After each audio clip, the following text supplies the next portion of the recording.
because other comics would be like, man, hey man, call him. Man, he good. He a roll. And it allowed me, and the great late Benzo, rest in peace to my man. That was one of my best friends, AJ Johnson. That's what allowed me to get with Master P. Yeah. And it's crazy. Before we even tap into Master P, you work with people such as Kevin Hart, Mike Brooks, Mike Epps, Cat Williams, like you said, AJ Johnson, and just a numerous amount of big name celebrities. What were those experiences like? And who was your favorite comedian out of them? I'm gonna be honest with you. Well, for one, Mike Brooks is the one who actually put me in the game. Let's get that. Let's get that straight. He actually introduced me to the comedy game. And how did you guys become acquaintances? How did you guys know each other? Like after I got out, like I say, after I got out of prison and me putting things together, I started doing like all the major comedy, moonlight comedy cruises in DC. And at the time, Mike Brooks was the top comic coming out of DC. And like he kind of respected me for, I guess what you may say my street credibility was, and I respect him for his talent. So he knew I was a hustler. He knew I was gonna make things happen. So he allowed himself to follow my guide and what I was doing, and it was very successful. And he was the one who was introducing me to a lot of people to where people was coming to work with me, like from the African Mike Blackston to everybody. I was bringing them to DC. JB Smooth, I brought him before he was even JB Smooth. I just had an eye for a lot of people that I knew that was gonna put a big spark in the entertainment world. And I used to always tell people, even with JB Smooth, this dude is going to be a star. He's going to be a star. And people in DC like, man, we don't even know who that dude is. But we know who you are. But it wasn't about me. It was about him. And, I mean, a lot of these dudes became who I said they was going to become. So I have a question. Because you said that you noticed a lot of stars before basically the world caught on, right? And a lot of people caught on. And sometimes even the people you were actually working with. So is there an ingredient that you look for? What is the ingredient that you look for when you're looking for these type of people, or the star power behind it? I would probably say, for one, their work ethics, for one. Then two, the oddness about them. Like a lot of people like certain people because they kind of remind them of someone that they once knew. Like, but I look at the oddness. I'm like, I don't know if y'all familiar with the rapper Trouble. Trouble here in Atlanta. I told him he was going to be a star, and he was like, he even looked at me like, because I mean, at the time, I guess he felt like he was doing what he was doing, but he felt like it wasn't working at the time. I was like, man, just be patient. You're a star, dude. You're going to make it. And sure enough, he made it, and he became a household name here in Atlanta. But it's just that I look for the honest in people, the passion, their grind and their hustle. I mean, it's not even really about talent no more. It's just that, man, if you got the grind and the hustle, man, you can win. Right. What Mystical say? Yeah. 90% of this shit is your business. 10% of this shit is your talent. Yeah. And Mike is a real good friend of mine. Like Mike, he telling the truth about that. Like, it's 10% is your talent. It's 90% of your business, how you move. Right. And shouts out to him, and shouts out to Master P. We also got a relationship with Master P on our new song, Same Chick. Yeah. Over 10 million views already. It's going crazy. You gotta check it out. You gotta check it out when you get a chance, T-Miles. You gotta check it out. I would definitely. Let's get to Master P. Like, how did you end up hooking up with the Colonel of the Tank? Man, let me tell you something. Like I say, like shout out to AJ Johnson, man.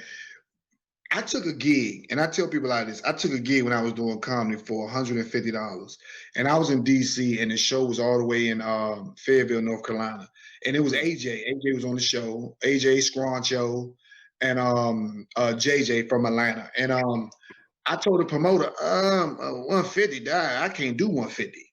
That's too low for me. And I'm like, man, I done did comedy view and all that, so I can't do no 150.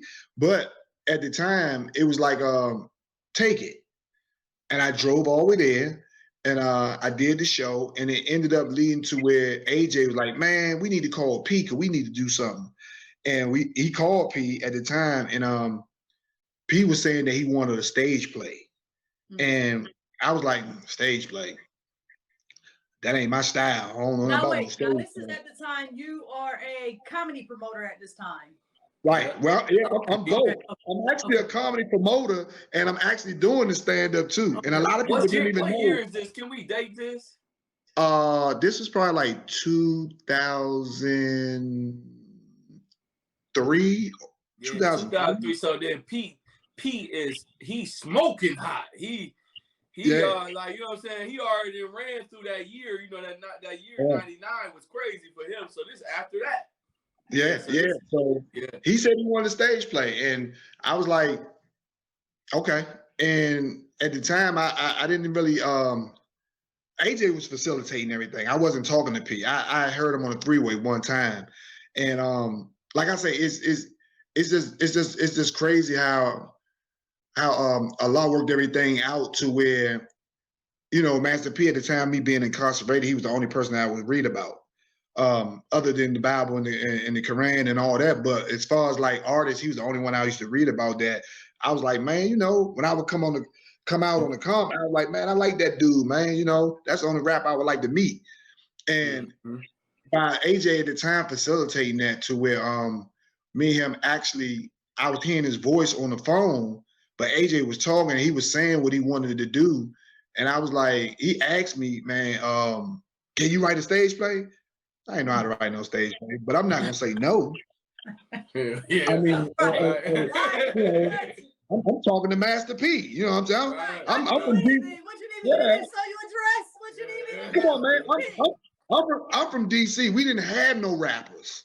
Right. So being from Washington, D.C., we didn't have no rappers at the time. No rappers. So talking to somebody that you reading about that's worth 500 million, you like, oh, man, yeah, I know how to write a stage play.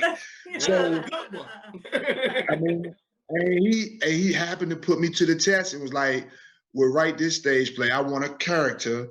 And I was like, all right, you want a character? So I'm like, I don't know about no damn characters. So, you know, just so happened, I was in the house watching Martin. And I started seeing the characters Martin was doing. I was like, Damn. I was like, okay. So I actually Googled how to write a stage play. And actually, I say probably like a couple years later, Hurricane Katrina happened. And that's when he was saying that I wanted to be about Hurricane Katrina in New Orleans. I was like, okay, cool. Say no more. I got it. And I actually wrote it. But what happened is AJ got incarcerated. AJ went to jail. And now this the glue. Huh? AJ the glue at the time. So this the glue. This the glue. Yeah. Right. So I didn't think no more of it. I'm in Atlanta now living, and I ain't gonna never forget, I was at Lennox Mall eating one day, and I got a phone call from a block number. I normally don't answer block numbers. So when some say answer it, I'm sitting down eating, I answer the phone, I'm like, hello? And a dude said, is this Head? Because at the time that's what they was calling me. I was like, yeah, this Head, what's up? He was like, man, Master P wants to speak to you. So I'm like, really? This somebody I know that's playing games. Right. So when they said that, I hung up. I hung the phone up because somebody playing. So they called right back and they said he's like, yeah, brother, we must have lost connection, but I just said Master P wants to speak to you. And I said, all right, put him on the phone. So he put him on the phone. At the time I knew his voice. So when he came on the phone, you know, he was with that what's going on, my nigga. Yeah. I looked at the phone like, dang, this is him. So you know, my next question was, where the hell you get my number? So he was like, man, come on, man. What happened to that play, man? I'm waiting on you, my nigga. So I'm like, look, and what sold the deal with me and him was, I told him, I said, look, and I was straight up. I said, dude, I respect who you are, every move you made. But let me explain something to you about me. I'm the kind of dude, my man reached out to you. I'm not gonna go around my man to get to you. Now, if it's men, we'll be talking like we talking now. But I don't go around my men. You know what I'm saying? So he was like, my nigga, I respect that, my nigga. He was like, man, look, with Jay, you already know Jay's situation. So what we gonna do? I said, man, I wrote the play for Jay to play the character. And he said, nah, my nigga, I want you to do it. So I was like, huh? He was like, yeah, I want you to do it. So I was like, all right, well, I'm gonna write it, I'm gonna send it to you, and you just tell me what you think. And